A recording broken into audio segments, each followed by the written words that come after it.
As a young person, it gives me hope for the future because when I'll get older and trying to buy a house, I think he's the leader that I want. Poilievre centers on the government's inaction. Welcome back to Moose on the Loose. My name's David. In today's top stories, we've got one of Justin Trudeau's ministers, Pablo Rodriguez. Trudeau's Minister of Transportation is potentially going to leave the party. He's been asked by the Liberal Party of Quebec, the provincial party, to be their leader. We've got Donald Trump.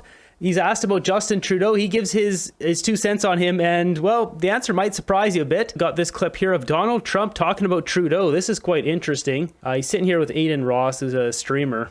He's turned very liberal, actually. They say he's the son of Fidel Castro, and could be. I mean, anything's possible in this world, you know? You're going to learn as you get older.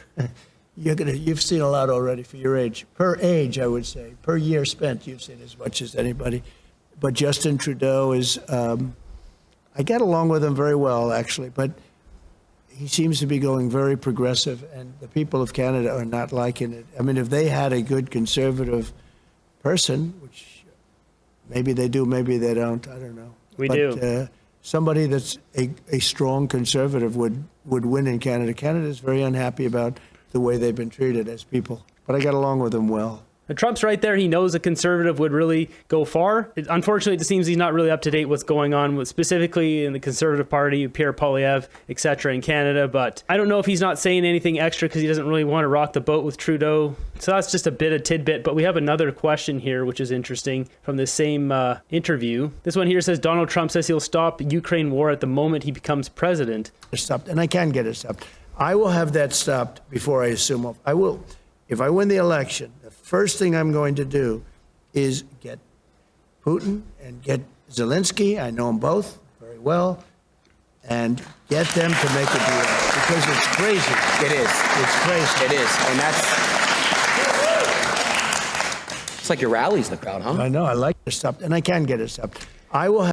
Yeah, so it really makes you wonder, like, that conflict over there has been going on and on and on. And Trump saying this, like, say, so Trump gets in and then he does that and it ends, it really says a lot about where the money's flowing and wanting to keep that thing going to make more money. There's defense contractors that make money the longer that thing goes on. We all know that those bad times conflicts are big money makers for certain individuals, and people have stocks in those, say, defense contractors. They're making lots of money. We'll see what happens here. I sure hope Trump does that if he wins. It says Federal Cabinet Minister Pablo Rodriguez, seen here, being sought after to lead the Quebec Liberal Party. A spokesman for Transport Minister Pablo Rodriguez says he's fielding a lot of requests to join the race to lead the Quebec Liberal Party. This is the provincial party. But Rodriguez, the Quebec lieutenant for Prime Minister Justin Trudeau, has not confirmed whether he will seek the leadership of the provincial party. Jacques Martineau, Director of Communications for Rodriguez, says the minister is sincerely touched by the many requests he received to make the leap to provincial politics. A source with knowledge of the Quebec Liberal leadership race says the minister is seriously considering the bid to lead the party. The source did not want to be named because they're not authorized to speak publicly. That's funny. What's interesting here is to make the leap to provincial politics. I mean, he's already a minister for the government party. He's already got one of the most sought after jobs in government. He's already making $200,000 to $300,000. We could look it up. He's making hundreds of thousands of dollars. He's a minister. He's near the top. He's just not the prime minister. Leading the Quebec Liberal Party, what do you guys think? Is that a downgrade or an upgrade? The reason why he's considering it is he knows his party is crashing and burning with Justin Trudeau at the helm of the ship. This is potentially a way for him to continue his career, jump ship now. That's why he's considering it. We've also got this article here, which basically talks about the Quebec Liberal Party had hoped would run was innovation, science, an industry minister, Francois-Philippe Champagne. So they wanted Champagne.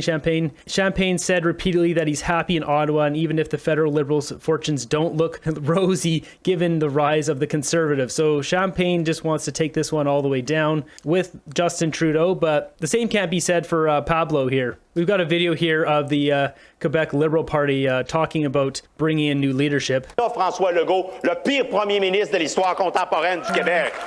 The Quebec Liberal Party is condemning the CAQ government for the current state of the province's finances and public well-being. At the party's convention, interim leader Marc Tanguay claimed that Premier François Legault and his government are not trustworthy. loss of controls of our public finance, and absolutely unable to provide Quebecers with the right public services. The two-day convention brought 400 people together at a hotel in Bromont.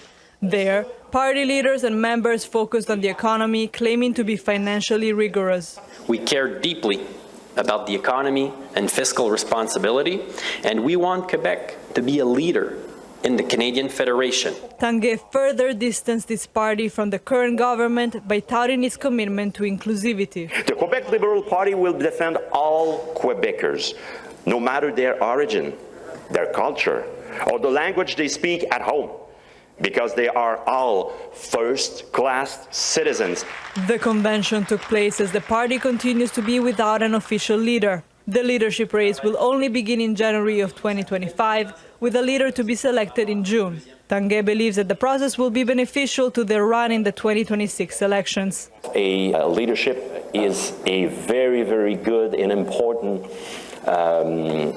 occasion for a party to communicate with the population, and it's very positive. To spread the interest shown at the convention to more Quebecers, the party will hold 5 national debates across the province during the race. It's amazing to think that these guys want Pablo, but he's a minister in one of the worst governments in Canadian history. They think he's going to save this government. Having that guy's face recognition doesn't help you guys. It hurts you guys.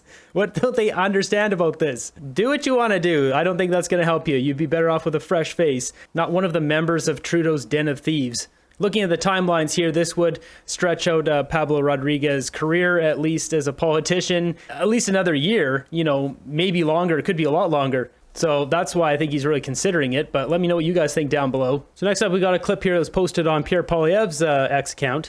Federal Conservative leader Pierre Poilievre has been touring Northern Ontario this week. He held a rally in Kirkland Lake last night to a packed crowd, touting affordability concerns and disappointment in the Trudeau government. CTV's Sergio Arangio has more. Jagmeet Singh and Charlie Angus have betrayed the working class people. Conservatives see blue in the orange waters of this Northern Ontario riding, and judging by the crowd, Pierre Poilievre has large support in Kirkland Lake and area. Wonderful changes in the future. He understands what we need. We need common sense.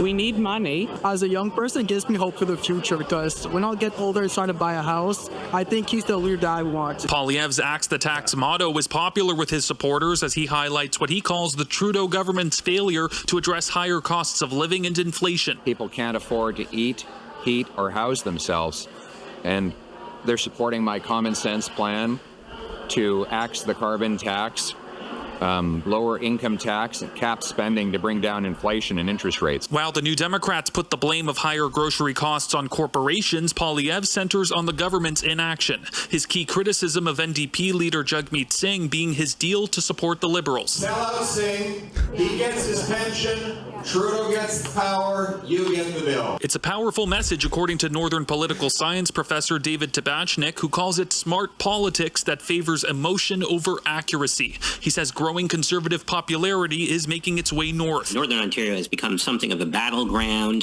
This has been building in the last few election cycles. A battleground that New Democrats risk losing since 2 longtime MPs plan to retire and federal riding borders are redrawn with 1 less northern seat. It's pretty amazing if you look, you know, Justin Trudeau, some of those recent fundraisers, he could barely get like 18 people in the room, and you've got Northern Ontario.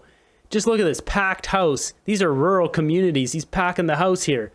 This has easily got to be like 100 people plus. With the Pride Parade that's going on, of course, it got stopped by the Palestinian pro-Hamas supporters.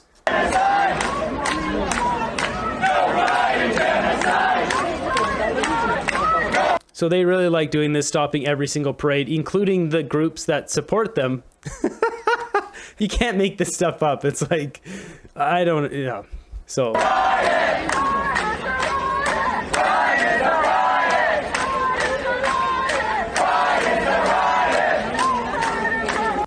This is Canada, guys. After Pride in Vancouver, Justin Trudeau headed over to Edmonton and as well as like near Jasper there to, you know, look at some solutions for the forest fires that they neglected. they were warned about years ago. But here's Justin Trudeau at a restaurant downtown Edmonton.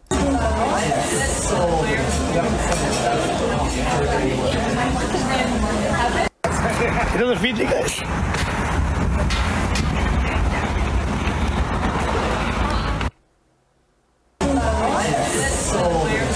It's so good. He knows his sushi restaurants, and he's racking up the bill on our dime. Go ahead, Justin, have another dragon roll. It's on us.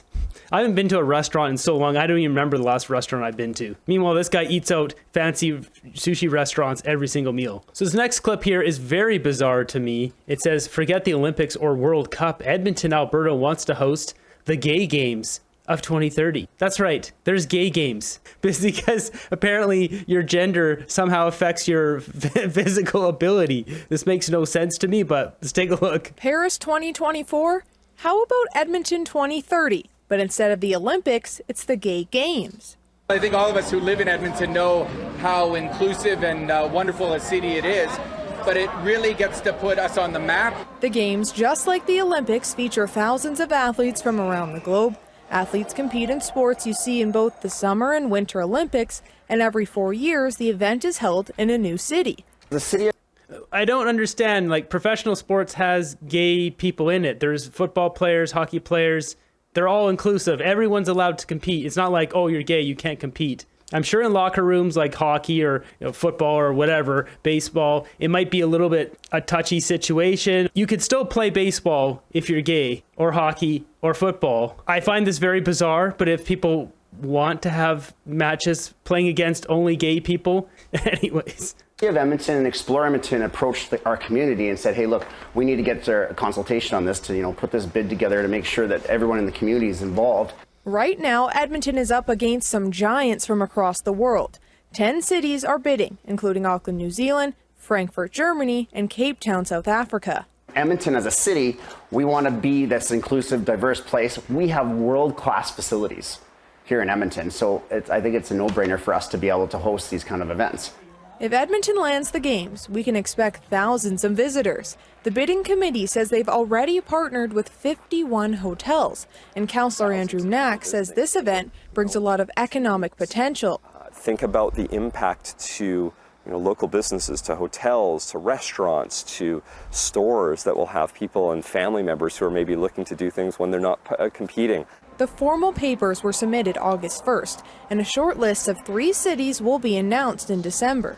This isn't just about and for the 2S LGBTQ plus community. This is for our city, this is for our province and our country, and to send that message that Pride is something that we need to celebrate and we need to showcase. It's all a bit bizarre to me because your sexual preference doesn't affect your performance for a sport. You guys want to have gay games? Have gay games. I've got no problem with it. Not a dime of taxpayer money for this bullcrap. This bullcrap includes Olympics, Paralympics, Commonwealth Games, World Cup soccer, and any other competition where taxpayers foot the bill while they sell tickets for advertising for millions and billions in profit. Yeah, this is a great comment. I mean, they want to have games, just have it, make sure it's not paid for by us. I don't want my tax dollars going to gay games or any of these other ones. The Olympics, complete joke, like an absolute joke, as well as any of these other things. World Cup, like, get advertisers to pay for all of that. Someone else asking here, why is there gay games? I showed you guys in a recent video here of Justin Trudeau got off a vacation to Tofino and he went right to Pride Parade in Vancouver. I know it's confusing because there's a whole month of June that's Pride, but then Vancouver has another Pride Parade in August or something. Trudeau went to his last few supporters in the Pride community, and we've got a video of this here. As Tokyo Rosie says, does this guy have some sort of bat phone that rings whenever there's a Pride Parade somewhere? Awesome. Take care. Hey, boss. Hey. What does Pride mean to you?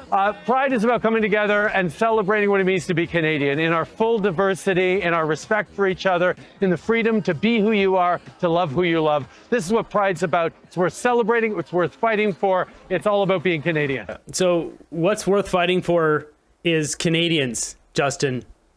Everyday Canadians, all of us that pay all of the bills, the taxpayers. Maybe try fighting for us for once. Nobody has a problem, like in general, have a Pride Parade, we don't care. I don't think should we be spending tax dollars on this, that's ridiculous. But there's a lot of things we shouldn't be spending tax dollars on. The fact that this guy fights so much for 5% of the community, 2%, whatever the percentage is, pretty small, yet he doesn't fight for the average everyday Canadian. In fact, he's doing everything possible to make life worse for us every single day. Like there's a new tax coming out on digital marketing. So anyone who puts ads on YouTube will have to pay an extra 2.5% tax because of Trudeau. And that'll go through Google. Like there's just all these things, these stories coming up. It's ridiculous. Justin Trudeau stopped by Jasper and their whole team that is working on the rebuild of Jasper and working on a plan. And when they walked in the door, just look at Justin Trudeau completely snubs Danielle Smith. She goes to shake his hand. He ignores her and then shakes this other woman's hand. This is the kind of guy we have as a leader. Command center in nearby Hinton. Both right there. Briefed on our command center in nearby Hinton. So there's Danielle Smith. She reaches her hand out right there. See, she reaches it up. He gives her quite literally the cold shoulder, steps past, and then shakes this woman's hand. This man is not a statesman. This is not a prime minister. This is a poopy pants loser. He just holds a grudge. He's just a poopy pants loser. He's walking around with a full diaper all the time. Is my diaper full? One of the worst prime minister Canada's ever had. I'm amazed Daniel did not get the elbow. No class from this clown of a PM, in my opinion. So this comment's referring to when Trudeau elbowed that woman in Parliament. This is a while back, like 2015 or something. Old elbow gate.